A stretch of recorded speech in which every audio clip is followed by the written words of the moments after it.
புசித்து குடிச்சிட்டான், தீர்த்துட்டான். திருப்பியும் அவனை தட்டி எழுப்பி போஜனம் பண்ணு, நீ போவதற்கு அது பலனா இருக்கும். எழுந்திருந்து போஜனம் பண்ணி நீ பண்ண வேண்டிய தூரம் பிரயாணம் வெகு தூர பிரயாணம். எப்ப சொல்லப்படுது?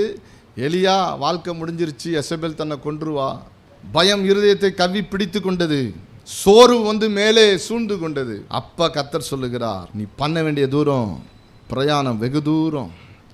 உங்கள் வாழ்க்கையில் போராட்டங்கள் சூழும் பொழுது, பிரச்சனைகள் சூழும் பொழுது, பயம் சூழும் போது, வியாதிகள் சூழும் பொழுது, நெகட்டிவான காரியங்கள் உங்களை வந்து மூடிக்கொள்ளும் போது, உங்கள் மனசில் என்னென்னமோ அலக்களிக்கும், என்னென்னமோ பேசும், என்னென்னமோ சொல்லும்.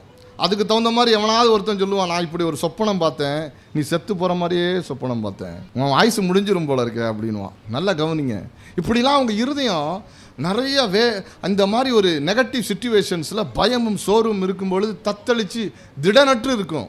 உங்கள் மூளை சொல்லிகிட்டு இருக்கும், அவ்வளவுதான், காதில் கேட்டது, நீங்கள் எப்பயோ பார்த்தது, இதெல்லாம் சேர்ந்து அவ்வளோதான், முடிஞ்சிருச்சு, பாவம் லைஃபு, தொழில் முடிஞ்சிருச்சு, வாழ்க்கை முடிஞ்சிருச்சு, அவ்வளோதான் அப்படின்னு இவைகளெல்லாம் சொல்லிட்டு இருக்கும்போது உங்கள் மனதை ஆவியானவர் திறப்பார். உங்கள் இருதயத்தை கர்த்தர் விசாலப்படுத்துவார். விசாலப்படும் பொழுது என்ன காரியங்கள் வைக்கப்பட்டிருக்கிறது என்று உங்களுக்கு தெரியும். சில நேரங்களில் ஆண்டவர் சொல்லுவார், இந்த குறிப்பிட்ட இடத்திற்கு உன்னை கொண்டு செல்வேன். கர்த்தர் ஒரு specific milestones, vision stones காம்பார். ஆண்டவர், இந்த இடத்துக்கு உன்னை கொண்டு போவேன், இந்த மாதிரி காரியத்தை செய்வேன், இந்த மாதிரி காரியங்கள் நடக்கும். அப்பொழுது உங்கள் மனம் திறக்கப்பட்டிருக்கும். எதமோ ஆண்டவர் செய்ய போகிற காரியங்களை குறித்து specific revelations, specific mile stones உங்களுக்கு கண்களில் தெரியும்.